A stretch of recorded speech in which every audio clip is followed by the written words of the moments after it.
అస్సలాము అలైకుం వరహ్మతుల్లాహి వబర్కాతుహు. అందరికీ నమస్కారం. Welcome to my channel. ఈరోజు మనం సేమియా పాయసం విరగకుండా అలాగే సేమియా పాయసం చల్లారాక కూడా మనకి చిక్కబడకుండా ఎలా చేసుకోవాలో చూసేద్దాం.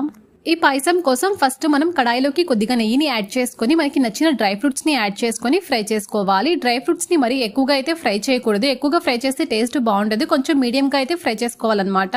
ఇలా డ్రై ఫ్రూట్స్ ని ఫ్రై చేశాక వేరొక ప్లేట్లోకి తీసుకొని ఇప్పుడు ఇదే కడాయిలోకి 1 కప్పు దాకా వెర్మిసెలి సేమియాల్ని వేసుకొని మంటని లో ఫ్లేమ్ లో పెట్టుకొని గోల్డెన్ షేడ్ వచ్చేంత వరకు అయితే రోస్ట్ చేసుకోవాలి. సేమియాల్ని ఏ కప్పుతో అయితే కొలుచుకొని తీసుకుంటారో అదే కప్పుతో 3 కప్పుల దాకా వాటర్ ని 2 కప్పుల దాకా చిక్కటి పాలనైతే యాడ్ చేస్తున్నాను. పాలు ఎక్కువగా తీసుకోవాలి అనుకున్న వాళ్ళు 3 కప్పుల దాకా పాలని తీసుకుని 2 కప్పుల దాకా వాటర్ ని యాడ్ చేసుకుని పాలు పొంగొచ్చి మరుగుతూ ఉన్నప్పుడు ముందుగా రోస్ట్ చేసి పెట్టుకున్న సేమియాల్ని యాడ్ చేసుకోవాలి. సేమియా ఉడికాక అరకప్పు దాకా పంచదార, కొద్దిగా యాలకుల పొడి, తర్వాత మనం ముందుగా ఫ్రై చేసి పెట్టుకున్న డ్రై ఫ్రూట్స్ ని యాడ్ చేసుకోండి. సేమియా పాయసం అంటే ఎంతమందికి ఇష్టమో లైక్ చేసి కామెంట్ చేయండి. ఈ వీడియో నచ్చితే సబ్స్క్రైబ్ చేసుకోండి.